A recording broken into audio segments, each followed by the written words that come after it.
Namna gani kati ya Mbeya City pamoja na Simba?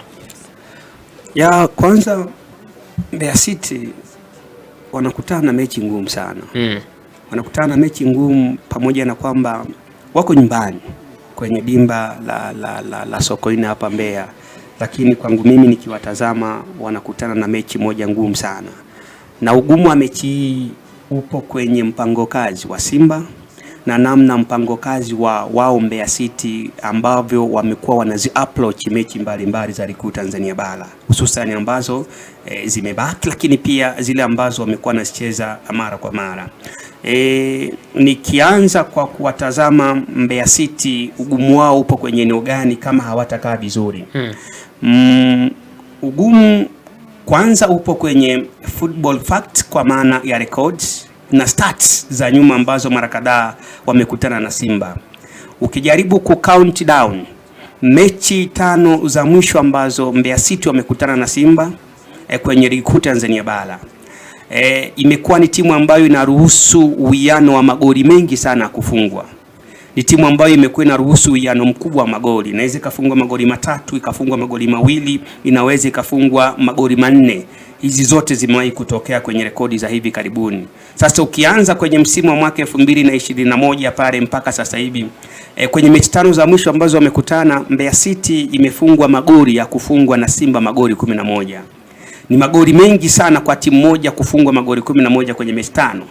Ni miongoni mwa idadi kubwa sana ya magoli. Inakuonesha kwamba timu ya Simba wakiamua kupush, wanapolitafuta goli, hususan wakiwa wanacheza na timu kama Mbeya City, wana uwezo wa kufunga goli. Hii ni factor moja ambayo inakuonesha kwamba Mbeya City wanatakiwa kuwa vizuri sana eneo la defense ili kuhakikisha kwamba hawaruhusu magoli mengine kufungwa. Na bahati mbaya ama nzuri wao, ni tarehe moja tu ya ni tarehe 17 ya Januari ya mwaka 2022 kwa mara ya kwanza ambao kwenye mitano za mwisho ndio waliweza kupata matokeo dhidi ya Simba, wanashinda goli 1-0. Hawajawahi kupata tena matokeo, ni muda mrefu sana. Toka mwaka 2022 mpaka leo ni miaka mingi imepita. Hawapati matokeo wanapokuwa nyumbani kwenye dimba la tunazungumza kumbukumbu ya Sokoine Mbeya, lakini pia wamekuwa wanapata wakati mgumu sana to get out results wanapokuwa wanacheza na Simba, hususan wakiwa nje ya jiji ama wakiwa nje ya jiji la Mbeya, manake wakiwa ndani ya jiji la Dar es Salaam. Sasa rekodi hizi zinakuonesha tu kwamba hii timu ina uwiano mdogo zaidi wa kuweza kufanya vizuri inapokuwa inacheza na Simba. Sasa ugumu upo kwenye eneo la namna gani? Nazungumzia eneo la kitu kinaitwa defensive organization. Muundo wa backline ya Mbeya City umekuwa ni muundo ambao mpaka ninavyozungumza muda huu Mbeya City haijawa na proper ama common player ambao wao wanaonekana kwamba wana namba za moja kwa moja kwenye kikosi. Ukimwacha Kevin King Pemba ambaye kidogo amekuwa na wastani bora kwenye karibu kila mchezo yupo, lakini eneo lingine la defense bado halijatengeneza mazingira makubwa ya kuonesha kwamba hawa ndio wachezaji wanaoanza mara kwa mara na wanatoa performance nzuri, wana produce the brilliant performance wise ndani ya pitch na wanaonesha kwamba wana class. Sasa kwenye mechi ya kesho inahitajika mwalimu atengeneze mpango mkakati wa kuto kukosea kwenye selection ya wachezaji wanaocheza kwenye eneo la backline. Mfano sasa hivi mara kadhaa tunamuona Kevin Kijili, tunamuona bwana mkubwa Yahya Mbegu, lakini wachezaji wa katikati wanaounda ile safu ya wachezaji wanne, tunamuona David Mwasa pamoja na Kevin King Pemba ambao hawa ndio wanaunda wale wachezaji wanne kwenye eneo la defense. Sasa hawa wachezaji wanne enzi za nyuma hapo ulikuwa unamuona mtu kama Baraka mara nyingi ana uwezo wa kuingia kwenye squad na akacheza vizuri. Sasa kwenye hii defense ambayo nimeisema, bado imekuwa ni defense ambayo inafanya makosa mengi sana, hususan kwenye kutumana, kwa sababu unapokuwa mchezaji unacheza kwenye eneo la defense, you must be a team player. Yaani unatakiwa kuwa ni mchezaji ambaye utahakikisha kwamba unacheza kwa ajili ya timu na unajaribu ku exploit space, kutafuta nafasi ambayo itaifanya eneo la defense la timu ya Mbeya City kutengeneza kitu kinaitwa Leicester defense.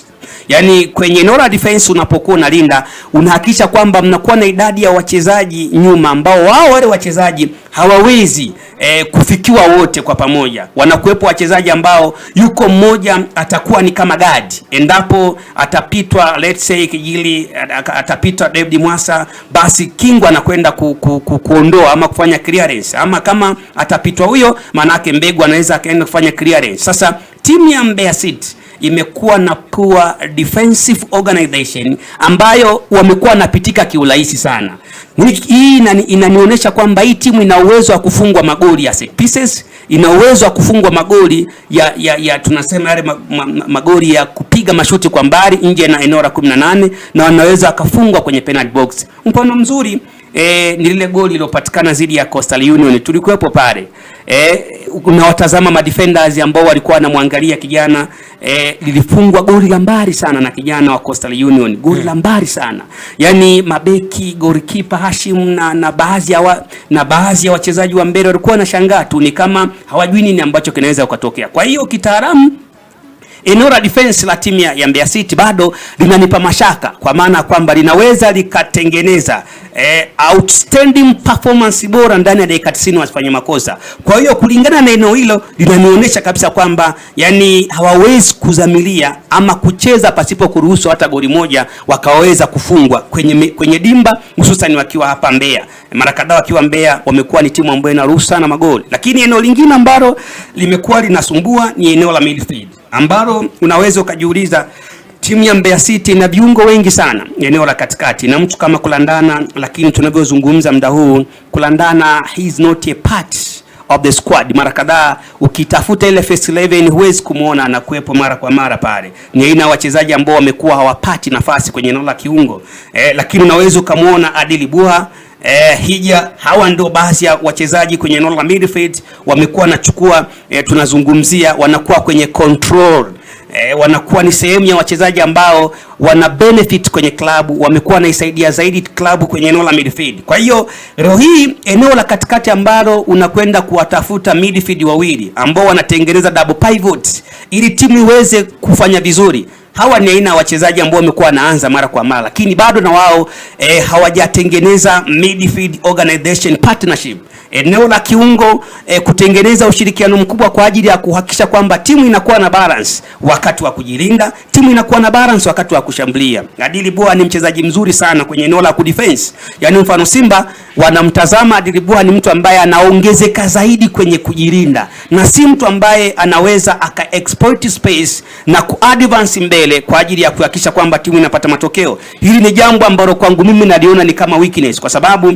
Anseti Yaula, Chama ama Libasege, kama hawa watu watakuwa narudi sana nyuma, maana yake nini? Kama Simba wanakuwa na commitment kubwa ya kuwaforce, maana yake eneo la kiungo la timu ya Mbeya City inaweza likatengeneza makosa na kujikuta wanafungwa. Kwa hiyo hawa double pivot bado wana makosa. Ukienda eneo la mbele unajaribu kutazama wachezaji wanavyoshirikiana mbele. Wana wachezaji watatu mbele ambao wamekuwa wanaanza mara kwa mara. Wana Mbokile Eliud ambaye mara kadhaa anaanza, lakini pia wanalifa timu Suya Hamisi mara kadhaa amekuwa ni aina mchezaji ambaye anaanza. Lakini kwa wachezaji ambao wanaongezeka mbele, mchezaji mmoja ambaye mara nyingi acheze kwenye flanks, anacheza katikati ni Dirunga ambaye pia ni mzuri. Sasa hao wachezaji ukimtazama kazi anayofanya Hassan Dirunga HD mara kadhaa inaonekana ni kama ni an independent player. Yaani ukijaribu kumtazama amekuwa ni kama mchezaji ambaye yuko huru, yuko peke yake, ni kama anafanya mambo mengi sana, lakini wachezaji wenzao wanapokuja kuchukua mipira wamekuwa haifanyii kazi. Lakini ukitazama Mbeya City ambayo imekuwa ikistruggle sana kupata alama tatu katika ardhi za nyumbani, na hii inakwenda kukutana na mtu ambaye ana uchu wa kuweza, licha kwamba na yenyewe pia ina uchu kupata hizo alama tatu kwa misingi ya kwamba isicheze playoff, na matokeo yake ambayo pia imekuwa ya kijiri siku kadhaa nyuma, uoni kama pengine yanatengeneza ugumu kwa Mbeya City kupata matokeo, ama haya yanakwenda yanakupa taswira gani kwa Mbeya City kwa uchache sana? Kwa matokeo ambayo Simba wamekuwa wanapata, Mbeya City ambao wamekuwa wanapata, yanatengeneza ugumu mkubwa sana kwao, kwa maana ya maeneo mawili. Moja eneo la management wanao uwezo wa kutengeneza overconfidence, kwa maana kwamba tunao uwezo wa kupambana na Simba tukapata matokeo, lakini ndani ya mechi, ndani ya dakika 90 wachezaji wanajua kwamba this is an heavyweight match, ni pambano zito na gumu zaidi sisi kuweza kupata matokeo. Lakini viongozi wanaweza wakatengeneza overconfidence, wakatengeneza football psychology, wakaenda kuimplant ndani ya wachezaji kwamba mnaweza mkatengeneza fighting spirit mkapata matokeo against Mbeya City mkiwa nyumbani. Lakini ukirudi kwa mwenendo wao wanavyotafuta matokeo, unajua kabisa kwamba kwenye eneo la kiufundi bado kuna kazi ya ziada ya timu kuweza kupata matokeo, kwa sababu bado mwalimu Saru Mayanga ana wachezaji wengi sana, lakini hajapata wale proper player kama walivyokuwa timu ya Mbeya City ya nyuma, ambayo ulikuwa ukiwachukua baadhi ya watu wanakwenda kufanyia kazi. Kina Samson Madeleke alikuwa anafanya kazi kubwa sana, wachezaji ambao ulikuwa ukiwaambia jambo, wakina baba Paroko Pononga, yaani ukiwaagiza jambo unaona kabisa wanakwenda kutekeleza kwa kiwango cha asilimia kubwa, zaidi ya asilimia 70 mpaka 80. So kwa Mbeya City, kwa matokeo wanaoyapata yana side mbili. Kuna side ya positive kwenye management, kuamini kwamba Simba anaweza akaisimamisha, lakini kuna one side. Nazungumzia one side ya eneo gani? Nazungumzia one side ya eneo moja ambalo ni kubwa, la kwamba Mbeya City ndani ya uwanja wanaweza wakapata wakati mgumu sana, kwamba wanatakiwa kucheza na kupata matokeo kwa namna gani, kwa sababu kila mchezaji kwenye mechi kama hii anaitaka. Lakini unaweza ukajiuliza, eneo la midfield kuna baadhi ya wachezaji labda watumii mara kwa mara kama kulandana na Usha. Je, hao waanzishe, waache wakinadili? Ukiwaanzisha, what if unakwenda kupoteza mechi? Je, labda wachukue akina Peter Samson Mwaranzi, what if unakwenda kupoteza mechi? Nini kinachoanza kutokea? Kwa hiyo mechi hii inampa wakati mgumu sana mwalimu Saru Mayanga technically kwa ajili ya kutengeneza squad ambayo italeta competitive game.